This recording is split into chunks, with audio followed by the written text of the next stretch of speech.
Guys, আজকে আমি দেশি মুরগির মাংস দিয়ে নারকেল দিয়ে রান্না করব।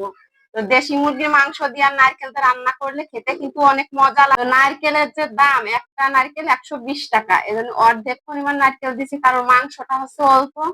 তো আমি এই নারকেল দিয়ে আর এই মুরগির মাংস কিভাবে রান্না করি আপনাদের সাথে শেয়ার করব। তো পুরো রান্নাটা দেখবেন আপনারা, আশা করি। আমি এভাবে দা দিয়ে উঠাই নিছি ফালা ফালা করে। এখন এই কালো এই আবরণটা ফেলাই দেবো, বটি দিয়ে চাইছি একদম, যাতে সাদা হয়ে যায়। এটা দিলে ভালো লাগে না, আর ভিতরে মশলাও ঢোকে না, তো এইটা ফেলাই দিব। এই যে এইভাবে পিছনের সাইডটা বটি দিয়ে ফেলাই দিচ্ছি।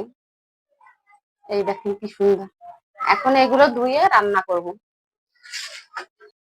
এখন নারকেল গুলো এই যে এইভাবে অনেক ছুলে তারপর ধুয়ে পরিষ্কার করে নিছি। এখন রান্না করব।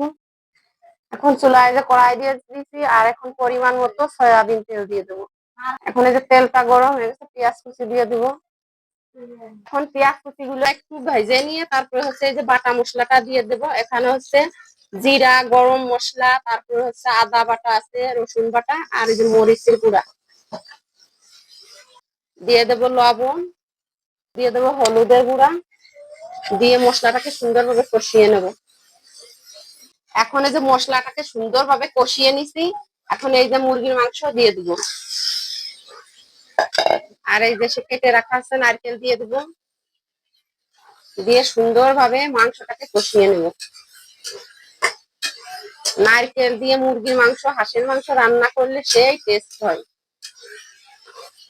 আর আমাদের বাসার সবাই নারকেল দিয়ে মুরগির মাংস খেতে পছন্দ করে। এখন এই যে মাংসটা ভালো মতো কষানো হয়ে গেছে, এখন এই যে পানি দিয়ে দেবো নুন আঁশ করার জন্য আর কি। তো আমাদের এখানে আমরা একে নুন আঁশ করাই বলি, কেউ কেউ কষানো বলে, আমরা নুন আঁশ করা বলি। না দিয়ে ঢেকে দিলাম নুন আঁশ করার জন্য। কয়টা আস্ত দারচিনি আর ফল দিয়ে দিলাম, দিতে বলেছিল না। এই যে এখন ঢাকনাটা তুলে নিলাম, আর দেখেন মুরগির মাংসটা একদম ঝোল শুকাই গেছে, একদম কষা কষা হয়ে গেছে।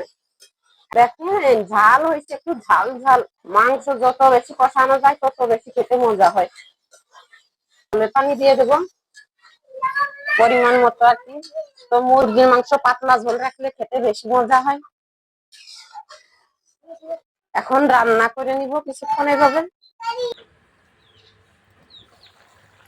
এখন এই যে মাংস রান্নাটা প্রায় হয়ে এসেছে, এখন জিরা গুঁড়া দিয়ে দেব, আর একটু ঝোল ঝোল রাখবো। দেশি মুরগির মাংস তো একটু ঝোল ঝোল রাখলে খেতে বেশি ভালো লাগে। তো এখন আমি এই যে জিরা গুঁড়া দিয়ে দিব, জিরা গুঁড়া দিলে ঝোলটা গাঢ় হয়ে যায়।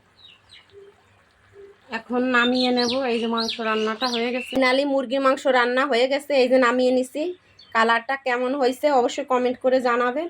আর মুরগির মাংস দিয়ে নারকেল রান্না করলে এমনিতে কিন্তু অনেক মজা হয়, আরও যদি ঝোল ঝোল রাখা যায়। তো আমার ভিডিওটি ভালো লাগলে অবশ্যই লাইক কমেন্ট শেয়ার করবেন। সবাই ভালো থাকবেন, সুস্থ থাকবেন। আল্লাহ হাফেজ।